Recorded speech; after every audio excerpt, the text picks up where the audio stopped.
everybody, the Lawn Gnome is here. Surprise.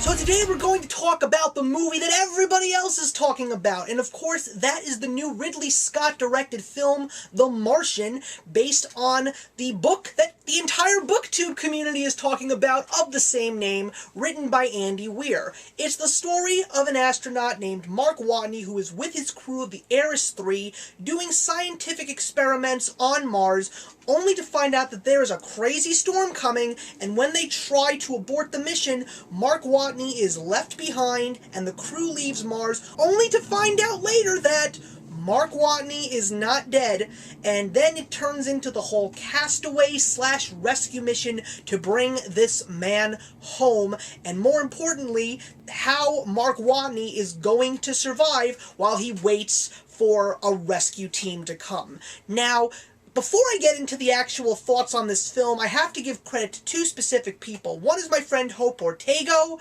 who did a fantastic video of a book-to-film comparison, and then there's my friend Ash from the Captain Vitus show, who once said on an episode of A Few Mixed Brackets that is hosted by another good friend of mine, Chase, he said to us once that he and I share the same mind, because when we were talking about the topics in that video, we seem to have the same feelings and the same answers for everything. And I have to say, his thoughts on The Martian, and of course there will be a link provided to his review below, is very similar to mine.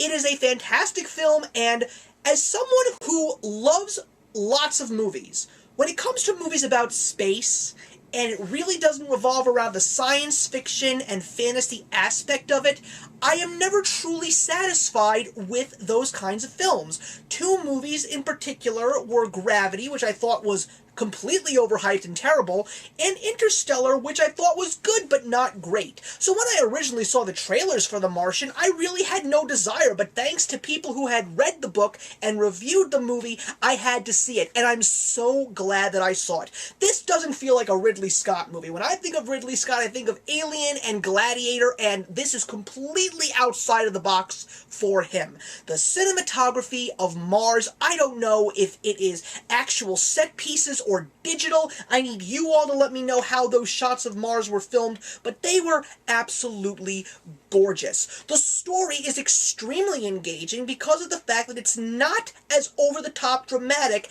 as I anticipated, and that's what really surprised me about this movie. There's lots of comedy in this movie, and because of the fact that there's comedy in this movie, it makes it so much more entertaining. The acting, the entire cast of characters. Matt Damon has to get at least an Oscar nomination for his performance as Mark Watney, because I love Matt Damon, but he wowed me in this movie. He was relatable, he was funny. When he had to be sad, he was sad. When you saw him on Mars alone, you were wondering, how is this guy surviving the way that he is surviving? Never strand a genius on a rogue planet, because they are going to figure out how to survive. And this dates back to the professor on Gilligan's Island. The guy made a radio out of a coconut, for crying out loud. It's actually broken up in 3 different stories. There's Mark Watney's story. There are the high members of NASA, which includes Jeff Daniels, Sean Bean, some strange reason Kristen Wiig,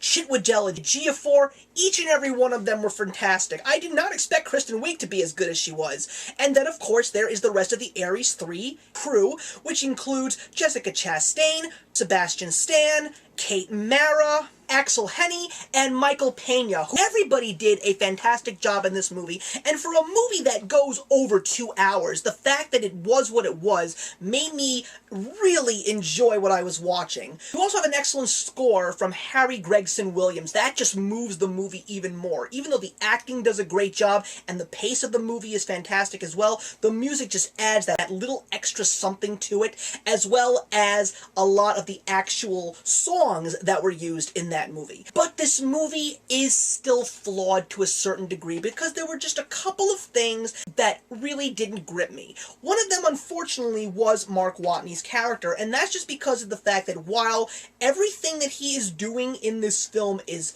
great, as well as the performance, there was just a point in time where I was saying to myself, how is this guy having such high hope and why has he not lost his sanity yet? I know that some people say that there are parts of the book that were not put into the film, and I feel that because of the fact that it wasn't, it kind of did lack a little bit more in the perfect believability of Mark Watney on Mars. Another thing that I really did not like is the fact that there is such a distance from all three parts of the story. And at one point it's just Mark Watney, at one point it's just NASA, and at one point it is just the crew.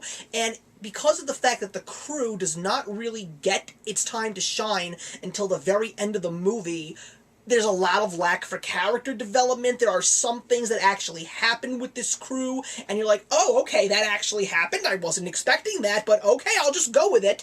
But when you have great names like Jessica Chastain in these kinds of roles, you would expect them to actually have a little bit more of a pivotal role in this story. And it's because of the fact that they didn't get that screen time, and they didn't get that chance to really show their emotional depth and some additional character development, their characters just kind of fell a little flat. So is The Martian worth seeing? Oh, yes. This movie, I think, is going to be one of the films that gets a lot of Oscar nominations. I'm not so sure about wins, but it will definitely get a lot of credible Oscar nods this year at the ceremonies. I feel that it is a movie I would definitely like to see again, because for a movie that is over 2 hours long, and apparently there also is a director's cut that could be on the way, because I heard somewhere that a whole chunk of the film was not put into the final cut, and they may actually have an extended edition, which may finally allow this movie to truly be the perfect film that it's supposed to be. There is rewatchability here. It's entertaining. It is so worth watching on the big screen, especially from a cinematic standpoint,